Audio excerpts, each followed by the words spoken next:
presencial. Ahora. Pues muchas gracias por la invitación. He estado escuchando lo que he podido, muy interesante todo. Aunque conozco a Ignacio y a Mariano, pero es muy interesante ver las cosas nuevas que cuentan.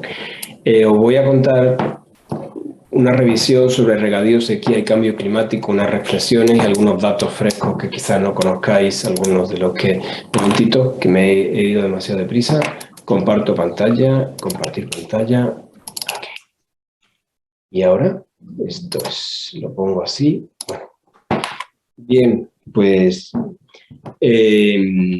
contexto. El contexto es una presencia de la sequía brutal por todas partes. Esto lo que tenéis es tomado de ayer, del servicio americano. Lo que está en negro profundo, no sé si lo veis, es que quizá la propia es sequía extrema. Fijaros cómo está todo el suroeste de Estados Unidos, que eso es California, es como España, así que multiplicar por 5, ¿no? Y esta es nuestra situación el 31 de mayo, el último dato del Guadalquivir, que es absolutamente obsoleto, evidentemente, porque aquí podéis ver que pone prealerta, pero el 31 de mayo no se espera ni una sola lluvia hasta el 1 de octubre.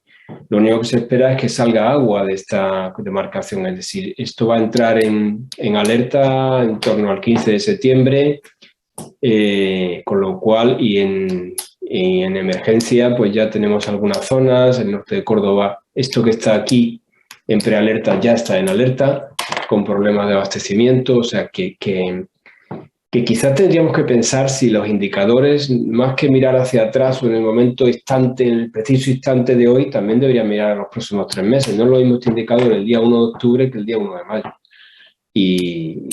Pero en general, los indicadores que tenemos, yo creo que tenemos un buen sistema de protocolo de sequía en España, pero creo que todo es manifiestamente mejorable y aquí tendríamos que quizás un poco de dar un toque, ¿no? ¿Qué es lo que sabemos? Pues lo que sabemos es que los datos que hay obvios que todos compartimos es el cambio climático, aumento de temperatura, pero en cuanto a los impactos en precipitación, nadie sabe lo que va a pasar. Es decir, no hay unos buenos modelos y hay muchísima incertidumbre. Si hay más evaporación, hay más agua en la atmósfera y por tanto va a haber más lluvia, pero también la atmósfera es capaz de tener agua. Tampoco te dice el sistema, si hay más agua en la atmósfera, ¿dónde va a caer? Entonces el tema es complejo y si alguien nos dice que sabe lo que va a pasar con el agua, ponerlo en duda porque nadie sabe lo que va a pasar. Pero lo que sí podemos ver es que está aumentando la variabilidad. Este es el Guadalquivir, la media está en torno a los 590 milímetros aproximadamente y no cambia la media. Pero la varianza está aumentando claramente. Desde los años 90, este es el coeficiente de variación, que para recordar un poco de estadística era dividir la varianza entre la media, ¿no? Y la varianza está aumentando, la media no, pero la varianza sí. Y esto no tenéis más que ver cómo va aumentando la varianza. ¿Qué quiere decir eso? Que los episodios de sequía, porque alguna cosa es escasez, la escasez lo va a determinar las medias. Media lluvia, media evaporación, pero la sequía es por definición, es un aumento de esa escasez coyuntural y eso pues va a aumentar con el paso del tiempo, ¿no? Es evidente que las temperaturas están aumentando, eso sí lo vemos. En el recuadro vemos lo que hemos observado, ¿no? Hasta el año 2020. Las proyecciones pues probablemente se van a cumplir. ¿Y eso qué impacto tiene en nuestro ecosistema? Bueno, esto es un trabajo muy reciente. La curva superior de aquí de puntos es la evapotranspiración potencial. La potencial, o sea, lo que evaporaría un cultivo, de eso sabe Mariano más que yo, si tuviera toda el agua necesaria para evapotranspirar. Pero evidentemente eso no va a ocurrir porque el agua va a estar limitada por la lluvia y por el riego, ¿no? Luego vemos eso con detalle. Y aquí tenéis la precipitación. Si yo hago la diferencia entre la evapotranspiración y la precipitación, me da las necesidades netas de cultivo. Y las necesidades netas de riego netas, ¿no?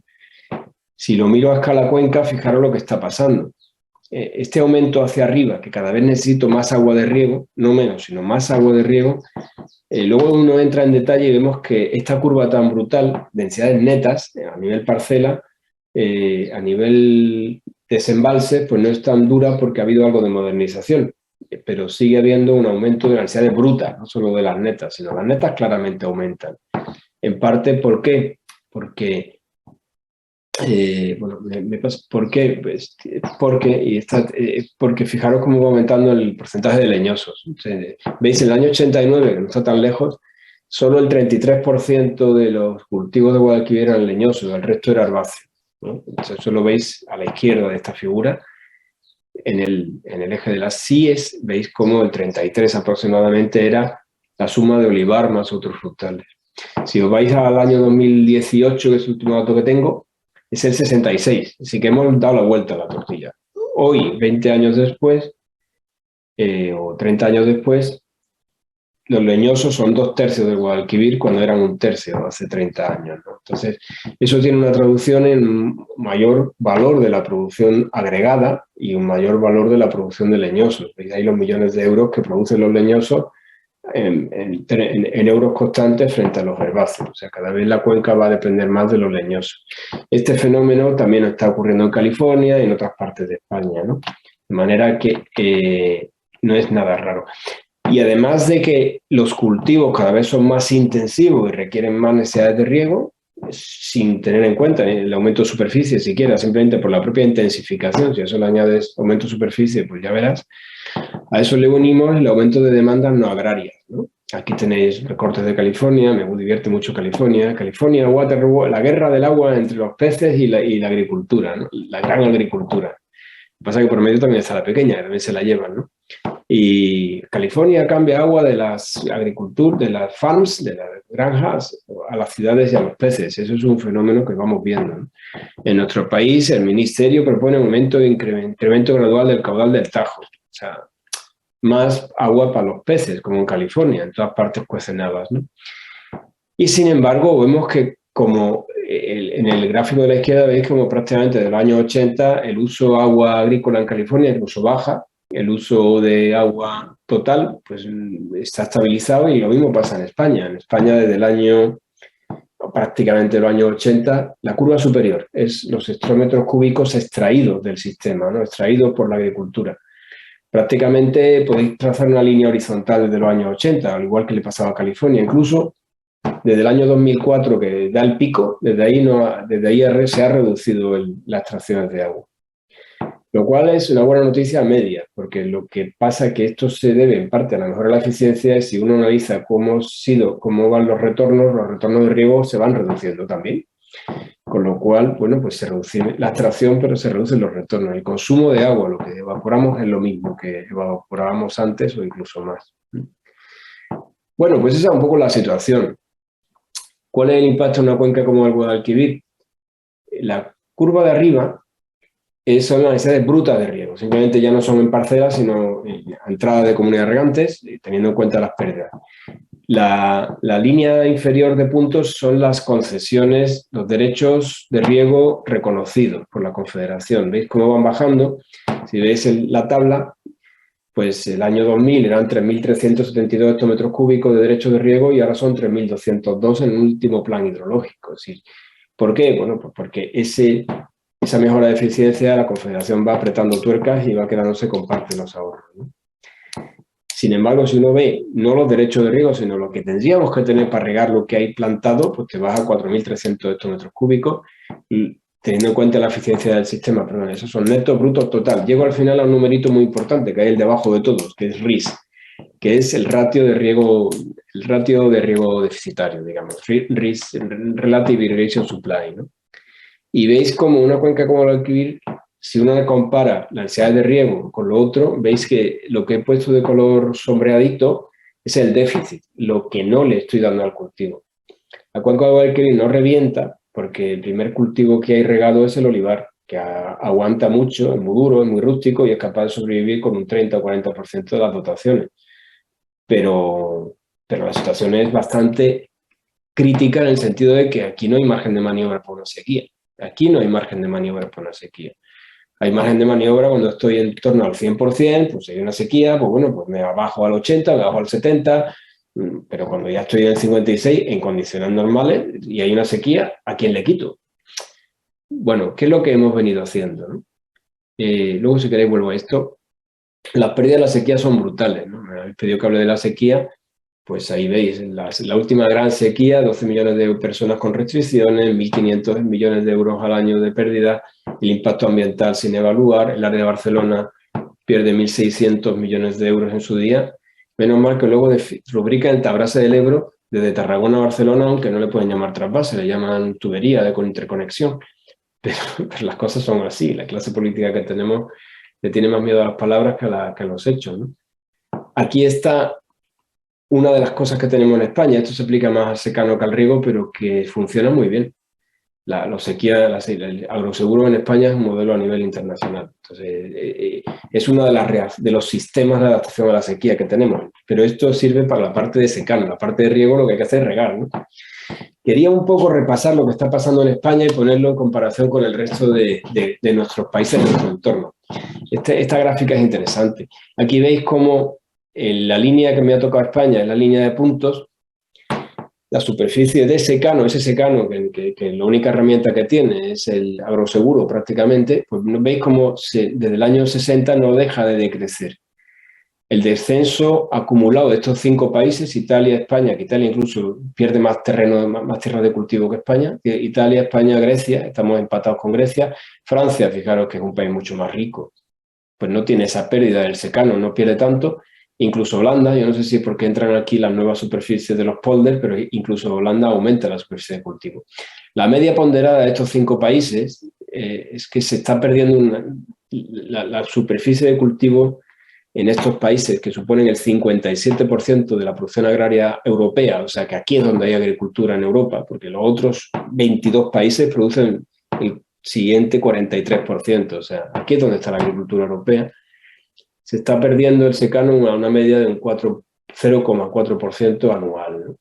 Mientras que fijaros que en estos 4 países, España, Italia, Francia, Holanda y Grecia, el aumento de la superficie de riego como respuesta es un 1% anual. Eso España no es un verso suelto. España, el comportamiento es parecido, no se ve, ¿no? Pero se ven las tendencias, ¿no? Es muy parecido a lo que podemos ver en estos países de nuestro entorno, ¿no?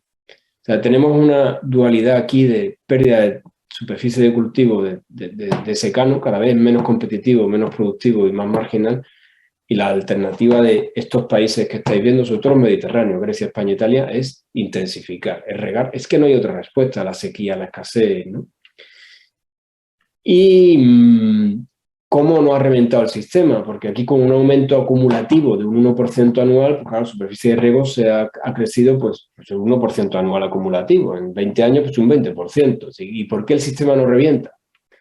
Porque en todos los países está mejorando la eficiencia del uso de riego. O sea, las dotaciones medias en estos 5 países bajan de casi 6.000 metros cúbicos por hectárea en el 92 a menos de 4.000. Es decir, la dotación media por hectárea, agua partido por superficie, baja un 4% anual acumulativo. ¿Y eso cómo? Porque cada vez hay más presencia, ahora veréis en la próxima diapositiva, más presencia de riego de precisión. Hay, aparte de riego de precisión, pues se riega mejor. Aquí veis, por ejemplo, el riego de precisión en España y en Italia. Entonces, hasta el año 18, pues bueno, pues España es el campeón con un 55%, pero Italia va camino detrás nuestra, ¿no? Está ya en un 30, un 20 y tantos. Italia tiene una zona del norte de Italia, el Valle del Po, es lo más rico que bueno, es riquísimo, ahí no, y ahí siguen regando a manta porque sigue habiendo muchísima agua, ¿no? Bueno, pues es uno de los factores que explican por qué aumentando la superficie de riego, ¿veis cómo está aumentando aquí? Pues el sistema no revienta, ¿no? Un pequeño comentario, porque los que estáis metidos en este gremio habéis oído hablar como la modernización es muy mala, muy mala, muy mala, porque produce mucho rebote y no es así, ¿no? Sobre todo es evitable. O sea, la evidencia que hay es que sí hay rebote. Vamos a ver. Hay un trabajo que han hecho unos compañeros que han cogido 300 casos de estudio de modernización en todo el mundo. El 75% hay rebote. Si al final de modernizar hay más consumo de agua que antes, ¿no? Y eso no se puede negar, o sea, es un hecho. O sea, el 75%. Estadísticamente la probabilidad de estar en la parte roja es 65% y la parte azul, que sería que no hay rebote, es un 25%. ¿Cómo conseguimos que no haya rebote? Pues como lo hemos hecho en España, una reducción de concesiones de manera que esos ahorros se los queda el Estado y no hay y los retornos, se internalizan y no se consumen, y el control del área regada. O sea, si aumenta el área regada es muy difícil que no haya efecto rebote, grosso modo. Pues eso más o menos un poco son las 4 cosas nuevas que os quería un poco comentar. Es decir, cómo la sequía, la única herramienta que tenemos es protocolo de sequía y aumento de la superficie regada, porque la sequía en nuestro secano, la sequía es hambre. Es agroseguro si tienes la suerte de estar asegurado, o pérdidas si no la tienes. Entonces, el regadío siempre ha sido la defensa. Es que me falta una diapositiva de cambio climático que se me ha perdido. Espérate, a ver si la tengo. Se ha perdido una diapositiva que tenía de cambio climático. Lo siento. Iba a deciros, lo digo in voce, bueno, ¿cuál es? Espérate, dejar de compartir. Deja de compartir. Como no la tengo, la cuento. ¿Sí? ¿Qué va a pasar en el futuro con el cambio climático? Pues esta situación va peor. ¿Sí? Los datos que hay es que los rendimientos del secano de aquí a 10 años, de aquí a 40, 50 años, es complejo. El aumento de CO2 en la atmósfera va a aumentar. El aumento de CO2 en la atmósfera hace que el cultivo sea más rentable, claro, más productivo. Pero claro, por otra parte, el aumento de temperatura a corte de campaña, el tiempo de crecimiento del cultivo, son modelos complejos. Al final, esos modelos llegamos a un numerito, que es que el trigo va a reducir un 10% de los rendimientos, el maíz un 15%. Estamos pensando en un maíz secano en Nebraska, ¿no? Porque aquí no hay maíz secano en España, ¿no? El arroz es el que menos se daña, porque el arroz, entre las cosas, o es regadío o no se hace. Y en general el secano va a tener menos rendimiento, grosso modo, un 10% menos de kilo. ¿Qué va a hacer eso? Bueno, pues que el diferencial secano-regadío aumenta. Actualmente, según datos de FAO, el diferencial secano-regadío en Francia es de casi 2, más o menos.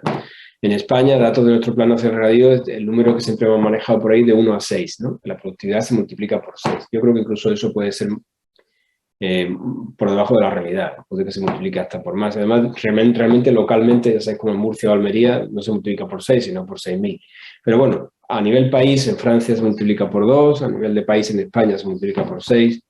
Pues ese gap, esa brecha amplía, esa brecha no se va a reducir, se va a ampliar. Es decir, con lo cual, esa necesidad de transformar el riego, esa presión, va a ir a más, no va a ir a menos. O sea, va a ser más difícil impedir que la gente riegue, va a costar más trabajo de control y de política, ¿no?